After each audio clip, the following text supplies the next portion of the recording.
Dan nafkah itu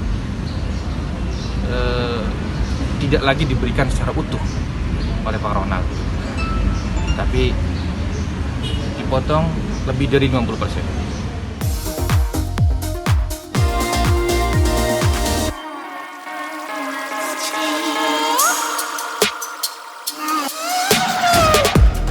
Mediasi hari ini sebenarnya membacakan berita acara hasil mediasi di sidang sebelumnya yang teman-teman sudah tahu juga sebelumnya ya gitu. Jadi ada memang ada beberapa butir mediasi ini yang sudah disepakati dan ditandatangani oleh para pihak.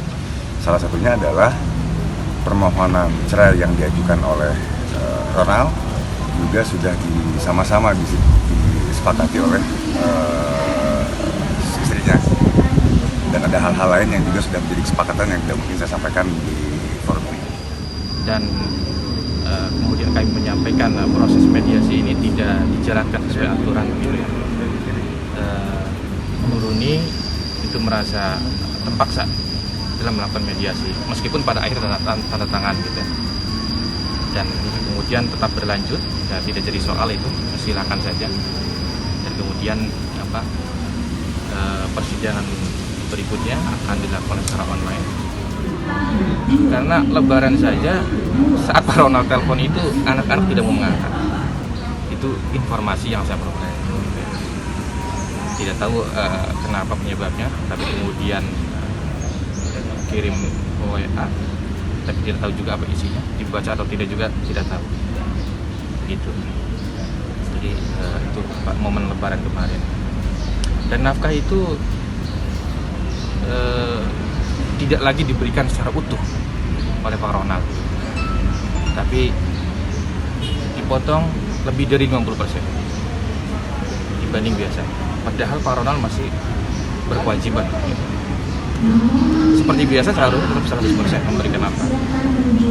Ini malah mengurangi lebih dari 50%. Itu tentu kami kecewa. Pak Ronald masih memiliki kemampuan dan masih berkewajiban. Kenapa harus mengurangi sedemikian banyak? Itu. Untuk mulai kapan emang dikuranginnya, Bang? Mulai mengajukan gugatan cerai atau gimana? Di bulan ini, tanggal 6 atau 9 saya lupa, bulan-bulan ini. Jadi di bulan ini baru kemudian ada pengurangan. Berkurang berapa persen sih? Lebih dari 50%. Jadi hal itu yang membuat ibu sekarang mencari kerja? Kalau mencari kerja bukan hanya faktor itu, karena memang pada dasarnya harus mengkondisikan tidak lagi bisa hanya mengurus anak-anak begitu, tidak hanya semata-mata mengurus rumah tangga, tapi juga harus menyiapkan ke depannya begitu. Karena selama ini Mbak Runi ini hanya bukan hanya ya mengurus rumah tangga, mengurus anak-anak begitu, karena tidak ada juga PRT di rumahnya, jadi diurus sendiri begitu. Artinya ketika mengenai nafkah karena belum terputus, nafkah tetap diberikan, terutama untuk anak-anak yang menjadi fokusnya. Kalau misalnya Ibu Runi memang mencari kerja, itu adalah hak beliau.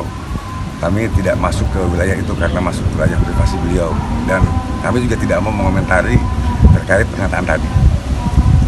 Tapi kalau soal yang katanya nafkahnya diberikan sudah berkurang lebih dari 50% gimana, Bang?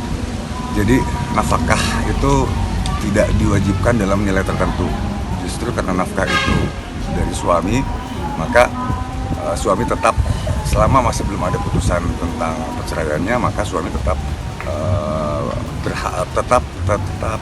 bisa memberikan nafkah kepada istrinya secara sukarela. Dan itu masih dilakukan oleh Ronald. Meskipun mungkin besarannya berbeda, pasti akan berbeda karena situasinya Ibu Runi sudah tidak tinggal satu rumah dengan Pak Ronald. Jadi kalau tadi disampaikan bahwa ada angka tertentu yang kemudian berubah angkanya, memang tidak ada aturan yang mewajibkan angka itu. Dan ini belum terjadi kesepakatan. Yang terjadi adalah bahwa dari pihak istri itu mengajukan angka tertentu dan belum menjadi satu konsensus yang belum bisa dikatakan bahwa itu disepakati. Yang terjadi kesepakatan adalah pada saat sidang mediasi kemarin. Yang salah satunya adalah membahas mengenai besaran angka itu. Yang saya tidak mungkin sampaikan ini karena tidak etis kalau menyampaikan angka, karena itu sifatnya sangat privasi.